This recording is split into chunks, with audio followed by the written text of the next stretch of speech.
Hello, brave, beautiful, beloved soul friends. Thank you so much for joining me for this miraculous adventure. I'm so grateful to be here, and I'm so grateful that you are here with me.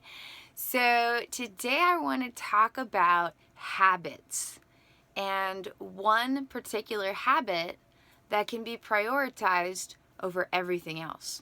A lot of times we think of habits, it's like, you wake up, you brush your teeth, or you wake up and you make your bed, or maybe you have a habit of, going to the gym, or we think of all these external habits. But I want to talk about one habit that can actually be more important than anything else, which creates freedom, because then the focus isn't on what you're actually doing externally.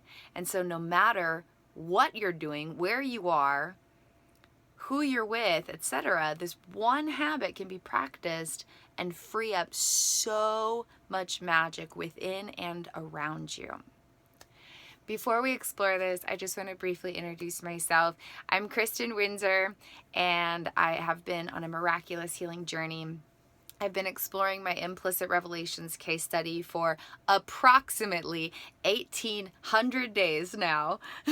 It's kind of hard to say out loud, do the math. About 1,800 days into my implicit revelations case study, and I keep just discovering more and more magic and reaffirming some magic that I've already discovered. So I'm really grateful for the chance to share all of this with you. My healing journey has been extraordinarily unique, to say the least, and there have been nonstop miracles every step of the way. Unfathomable miracles, genuinely unfathomable miracles. So if you are new to my channel, or if you haven't explored much of my other magic, I do invite you to check out some of my other magics. In the video description below, there's a variety of links, including to known part 1 of my documentary series that shares my personal healing journey and what led to my implicit revelations case study, and a link to the known documentary webpage where I freely share my implicit revelations case study, which has 30 theses, statements, and analyses, and one theory so far. And I have an updated version of that, but I haven't shared that yet. So lots of magic, lots of videos, lots of text, lots of magic, diving into understanding and healing unconscious body minds to liberate and expand consciousness. That is my intention, and I love diving into it and exploring it from new ways, in new angles, and I love getting to explore it in my own journey and share it with you guys and express it through my work. KRISTIN'S Consciousness Consultancy offers a wide variety of content creations and services, including healing journey programs, practices, videos, lengthy programs in book format, merchandise, personalized creations, the Implicit Revelations gift package, which shares the best of my case study work, all original stuff that I've discovered, explored, and expressed in new ways. There's a lot of magic, and then also services, one-on-one consciousness consultation calls, group consciousness consultation calls through audio or video calls from 30 minutes to 2 hours, and also along with just any kind of topic of diving into understanding and healing unconscious body minds to liberate and expand consciousness, which is, there's hundreds and thousands of different angles on that topic. So there's lots of potentials of what we could be diving into to expand your personal healing journey. But along with that, I also offer the Personal Dimensions Mirror Play with Mirror Power Subconscious Unveiling and Transformation Techniques, which allows me to guide you through a process of understanding and healing your unconscious body mind while playing with mirrors and exploring attachment systems especially. And so it's a very it's an original technique I've created. I spent years developing it, and it is really profound and powerful in so many ways, on so many levels. So please feel free to explore that. Through KRISTIN'S Consciousness Consultancy, I also offer a wide variety of free gifts. I have a whole page, over a dozen free gifts. Some of them are lengthy booklets. There's a wide variety of options And they also offer some good kickstarters to boost and expand your healing journey. So please feel free to explore all of those MagicKs. There's more information in the video description below. I'd be honored to share any or all of the magical offerings there. So please explore it, browse it, maybe get a taste test from some of the known documentary series and free gifts. And then if you're curious further, maybe explore some of the other offerings of my creations or services if you feel inspired to. So today, I just want to talk about one habit that can replace every habit. So when we think of habits, we're like, oh, it's this thing and I got to do it every day because it has some kind of benefit. Okay, so maybe it's brushing your teeth or taking a shower or making your bed or exercising, or maybe you have regular habits of washing the dishes, or regular habits of going for a walk, or regular habits of calling a friend, or regular habits of watching TV, or regular habits of etc. So there's kind of those general habits, and then there's more specific habits. If you're on a healing journey, maybe you try to have habits of meditation, maybe you try to have a habit of yoga practice, maybe you try to have a habit of speaking affirmations, maybe you try to have a habit of cultivating some healing in a specific way, maybe a way that you've discovered or a way that a coach or someone has helped guide you to. Maybe there's a specific healing journey practice you're trying to invest in, etc. There's lots of different habits, okay? There's so many different habits.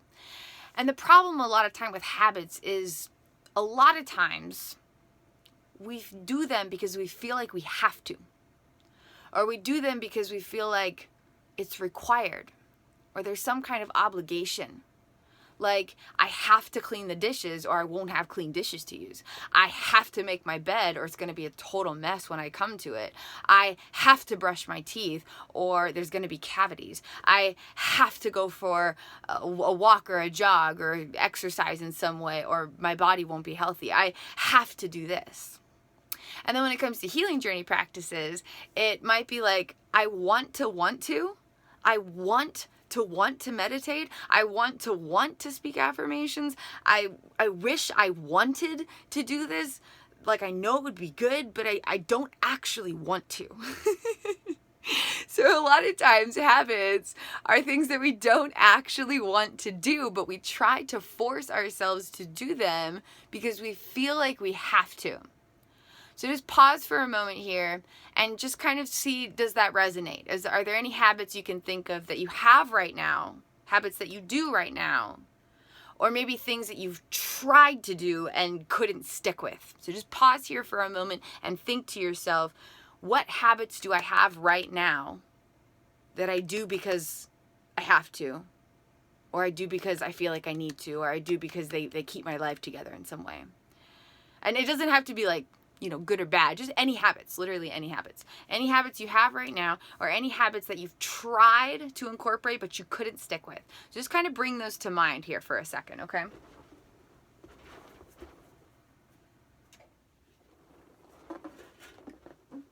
Okay, so you have some habits in mind. Are you thinking of some stuff?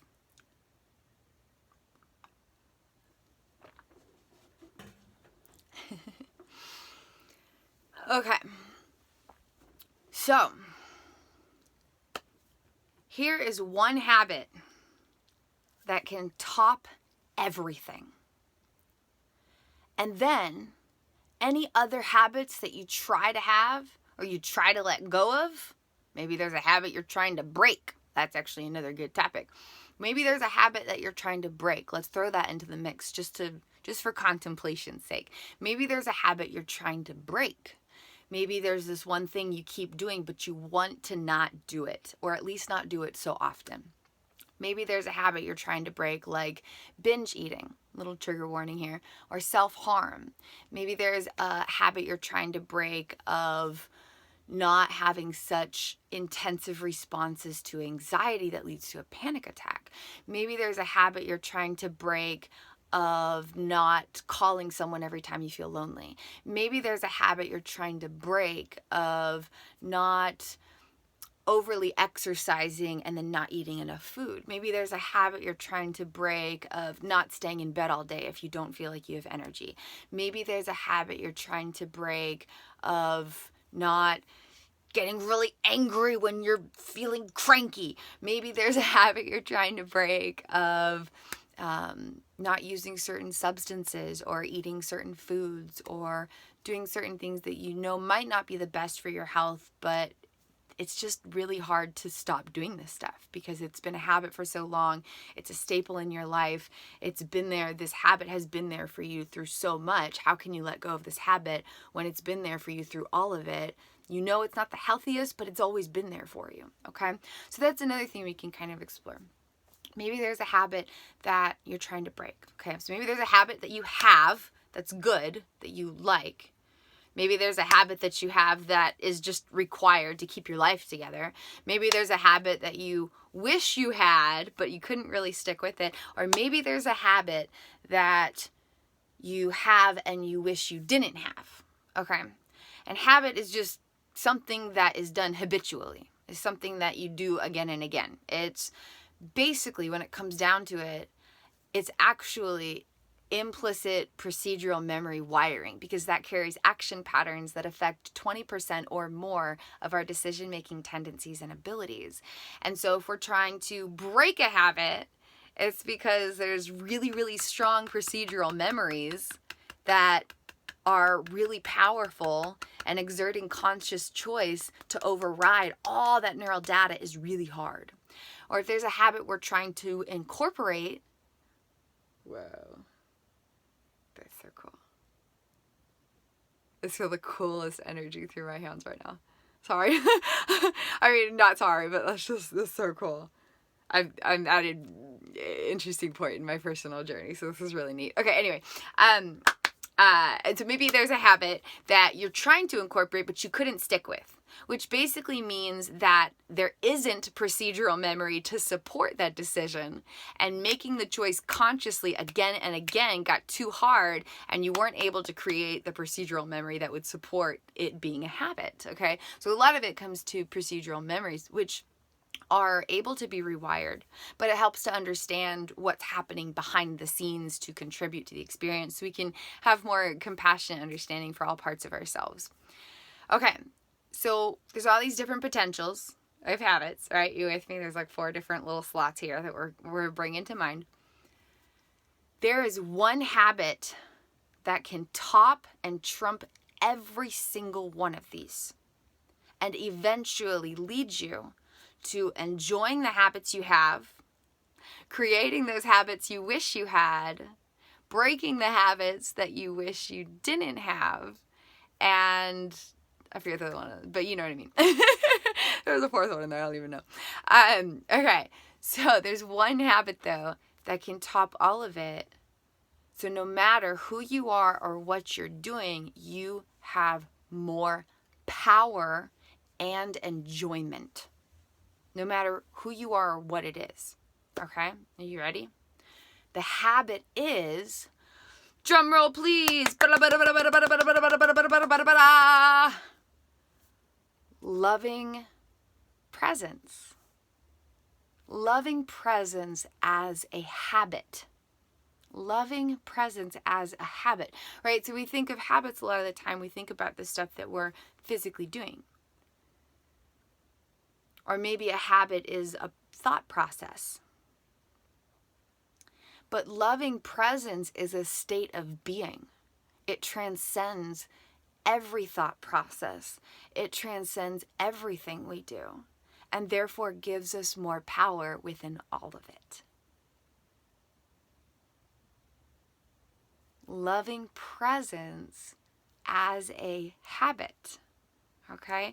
And so when there's loving presence, there's two things that are happening here.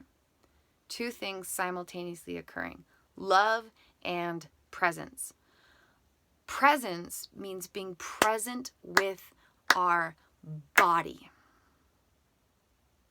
including mind-body connection.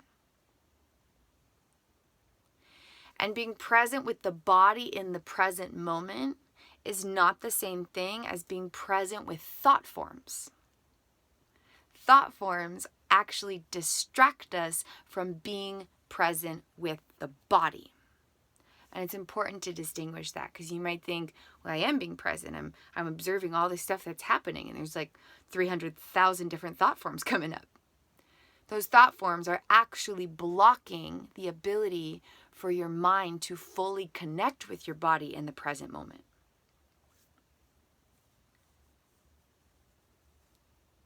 And so the first thing is presence. Presence with the body, presence with the moment. And then love, loving attunement with your parts of consciousness. We all have trillions of self aspects flowing through hundreds of trillions of neural networks. We are very complex, miraculous beings, to say the very least. All these trillions of self aspects can be described in certain ways. Through my 3 subconscious layers diagram, they can be explained or expressed and explored through the inner life partner, the inner best friend, and the inner child. Through my liberated consciousness diagram, they can be explored through Moppet, Nightingale, Guardian, and normal parts of consciousness. And again, please feel free to explore my other work so you can find out more about these original diagrams I've spent years developing. They look really simple, but the details are complex, and that's the whole goal and purpose of them, was to allow extremely complex concepts to be presentable in a very simplistic, easy to perceive fashion, so we can allow for understandings of the unconscious body-mind to be reachable for anyone, anywhere, any age, at any point of their healing journey. So please feel free to explore my known documentary series and various other creations, including my Liberated Consciousness Healing Journey course that dives into some of those diagrams deeper. And you can find out more in the video description below. So presence, and then love, loving attunement with parts of consciousness. It's allowing the self to connect with the self. And this can be practiced in an infinite myriad of ways, but one way that I express, it's a cornerstone of my truth and my passion, purpose, soul bliss, and what I enjoy sharing and teaching and expressing, and has been a cornerstone of my own healing journey through every season imaginable, is practicing distinction and connection between self aspects, such as the observational self, or the awareness of self, and the experiential self, or the experiencer of self. From there, the inner experiencer can also be practiced with distinction and connection between different parts of the inner experiencer, such as distinction from and connection with the inner life partner, the present moment adult self, and the inner child or childhood self aspects. Or using different models like my liberated consciousness diagram, there might be a practice of distinction from and connection with Moppet, Guardian, Nightingale, and normal parts of consciousness, allowing different aspects of consciousness to be having their own unique experience and to distinguish them, but then to unite them in a sense of connection. And so practicing distinction and connection between self aspects or parts of consciousness allows the essence of self to have more power to cultivate love from within. At the end of the day, the majority of thoughts, feelings, action patterns in every corner of the human experience really comes down to a desire to fulfill attachment needs. We go to this place, we go to this person, we are attracted to these experiences, we have these habits because they help fulfill attachment needs, or they provide a beautiful avoidance for how attachment needs are not being filled. And so when we can cultivate love from within, we can help fulfill our own internal attachment needs. But the self can't fulfill attachment needs for the self if there's no distinction. If I'm a person needing my attachment needs filled, then instinctively I would go to other people and be like, hi, I need you to love me. I need you to see me. I need you to help me feel safe. I need you to respect me. And obviously it's not said explicitly that way, but it comes across energetically, and people are looking outside of themselves to feel seen and loved and celebrated and supported and connected and vulnerable and close and safe and secure and respected and embraced. And that drives a lot of the human activity unconsciously. But the more that we expand our conscious awareness and presence and power, the more that we can start to meet these needs for ourselves and then have more power. Because then we're enjoying all the components of life from a space of wholeness, rather than needing these things to complete us or fill a void because we are incomplete. And so distinction and connection between self aspects, practicing that is powerful, because then the observational self can help fulfill attachment needs for the experiential self. The experiential self cannot fulfill their own attachment needs because they're experiencing the need of attachment fulfillment. So if there's distinction, then these parts over here be like, hi, I'll help you feel seen. I'll help you feel loved. I'll help you feel safe. I'll help you feel supported. I'm here to respect you. And then the self is giving and receiving love within itself. So distinction and connection between self aspects can help provide power to do that. So practicing loving presence as a habit to trump all habits, a habit that comes before the habit of making your bed, the habit that comes before trying to not go binge eat, the habit that comes before anything and everything else. Because then you'll have more power to choose your habits and to enjoy the process of engaging in them. If you have a habit of washing the dishes but you don't enjoy it, practicing loving presence will change that. If you have a habit of binge eating and you want to stop, practicing loving presence will gradually provide you power to change that. Not immediately, but gradually it will give you all the power to transform the procedural and emotional memories that are driving these habits. And you will feel empowered in the process because you're not trying to take some shortcut of just forcing yourself to stop it. You're actually going to love yourself through a process of rewiring the reason that this stuff is happening. And the change then will be permanent because the wiring of your brain and body will be different through the power of your consciousness. Much more rewarding to go that way, I promise.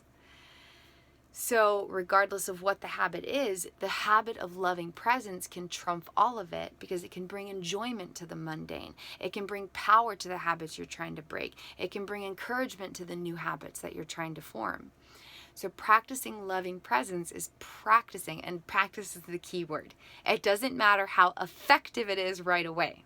Okay, if you're like, here, practice playing the cello, and you're like, I've never seen a cello before, I have no idea how to do this, and you're like, it's okay, practice it, and you try once and you're like, I can't do it.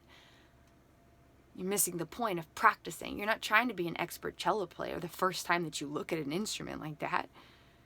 It's a practice. Practice is power. Practice is power. Practice is power. Presence is power. Playfulness is power. Perspective is power. Patience is power. Perseverance is power. There's 10 P words that describe personal power, and that's a concept in some of my different healing journey creations, including the Liberated Consciousness Healing Journey course. So please check that out if any of these topics speak to you and you want to dive in deeper into reclaiming your power. So love and presence, loving presence as a habit, presence with your body, presence with the moment. Kind of the explicit part, and then the implicit part is loving attunement with your consciousness. And I created a spectrum of self-attunement. Misattunement is when the observational self is blended with the experiential self, and the experiencer is just responding to experience automatically. And that can also include right brain hemispheric imbalance or overactivity. And then misattunement is when the observational self isn't fully checking in with the experiential self and is just kind of responding to experience without really considering how it's affecting the inner experiencer. And that is especially attributed to left brain hemispheric imbalance and or overactivity. Self-attunement is when the observational self is distinct from and connected with the experiential self, and instead of responding to experience, The observational self responds to the inner experiencer, and together they collaborate to respond to experience. Okay? And so the practice of loving presence and self-attunement can be very, very powerful to uplift and expand any type of healing journey through life. Whether you just want to add more empowerment and confidence and enjoyment in everyday experiences, or whether you are struggling through 500 billion, quadrillion, thousand, million different implicit health challenges and just want some kind of power to navigate it. No matter who you are or where you're at, this can be a game changer.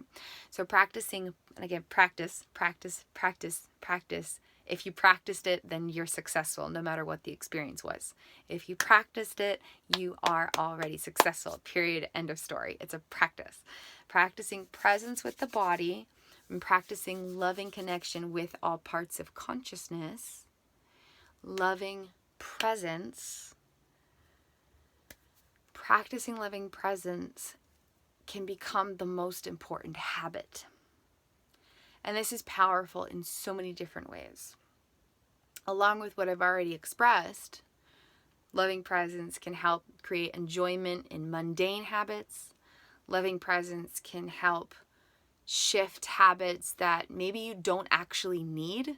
Maybe there's stuff that you do every day and you're like, I really don't enjoy this. And the more that I practice loving presence, the more I realize I don't need to do this thing. Or maybe there's a habit you're trying to create because you feel like it could be healthy and helpful for your life, but you're having a hard time sticking with it. Or maybe there's a habit you're trying to break because it's not adding beneficial things to your life, but it's just been there a long time, so it's tough. So loving presence can help shift any or all of those in any type of situation. And I do mean any. I'm talking if you're experiencing 5-hour-long panic attacks where you cannot breathe and you are throwing up, this can help you. If you are chronically using certain substances or eating certain foods that you know are not healthy for you and you need to stop for your health, or you want to shift your life in this way, this can help you. If you're trying to incorporate a new habit like meditation or affirmations and you know it would be beneficial but you just can't make yourself go to it, this will be the game changer. Loving presence. Grounded presence with the body. Loving self-attunement with your consciousness. Then you have power to move through anything and shift anything in any direction you choose. In addition, this can help in times where habits are shifting. If there are changes in life, oftentimes people have habits, but then something comes up and maybe you can't go to that habit. Maybe you have a daily routine and then suddenly something happens and you can't go to that anymore. And this obviously could manifest in so many different ways, so I won't even bother giving examples. But maybe you have some kind of a daily ritual and then something changes in life and you just can't go to that anymore. Maybe it's temporary for just a day or two, or maybe it's a permanent change and everything starts to shift. But regardless, if there's a habit of loving presence, then it won't matter if our daily routine can't stay in place, because the one habit that trumps all of it is loving presence. And we're like, okay, I'm present with my body. I'm lovingly attuned with my consciousness. That's all I need to feel stable. That's all I need to feel okay. That's all I need to have power to move through this. That's all I need to know that I'm safe and I'm loved. And then no matter what's changing, there's a habit of loving presence that can help guide you through anything that might be happening, any kinds of changes, whether it's temporary and you can't go to certain rituals that are very beneficial to you for a brief time, or sudden dramatic changes in life, or any kind of shift in your habits or your lifestyle, or really anything. If you have the habit of loving presence, the habit of presence with your body and loving attunement with your consciousness, then you have power to maneuver anything. And then other habits don't have authority over you. Then you are stronger than the need to go to the gym. You are stronger than the need to go use this substance. You are stronger than the need to go do this thing. You are stronger than the need to respond to this impulse. You are stronger than the need to agree with this thought form. You are stronger than needing to call that person that you overly rely on. You are stronger than any other habit or any other situation because you've cultivated the power of your love and presence. presence with your body, loving attunement with your consciousness. Thank you so much for sharing this time with me, beloved soul friends. I invite and encourage and even challenge you to try cultivating a habit or set an intention to cultivate a habit of loving presence and just see where that practice can lead you and see how powerful it can be. I promise that if you make that the top priority above everything else, your life will completely transform from the inside out, and you'll be like, whoa, what's happening? This is crazy. Oh my goodness, this is cool. I like the feeling of being empowered from inside of my heart. So I invite you to set an intention to create a habit of love and presence and see how that shifts everything else that you move through during the day, whether it's some other habit or something else. Thank you so much for being here. Thank you for being you. And again, please feel free to explore all my other offerings, find out more about me and some of my content creations, find out more about my work through my free known documentaries series and Implicit Revolutions case study and free gifts offered through my business. And if you want to dive deeper, I have a variety of content creations and services through Kristin's Consciousness Consultancy. I also do speaking engagements where I share different corners of my truth in my own unique way for audiences. So please feel free to explore. All the information is on my website, and you can find out more in the video description below. Thank you again for being here. Thank you for being you. And I hope you have an absolutely beautiful, blessed day. And I'm sending you love and light. And I'm wishing you all the blessed, miraculous magic through the journey of cultivating love and presence. It is a life game changer in every way. I'm sending you lots of love and light. Namaste. The divine love and light of my inner life partner and my inner child, see and honor the divine love and light within your inner life partner and your inner child.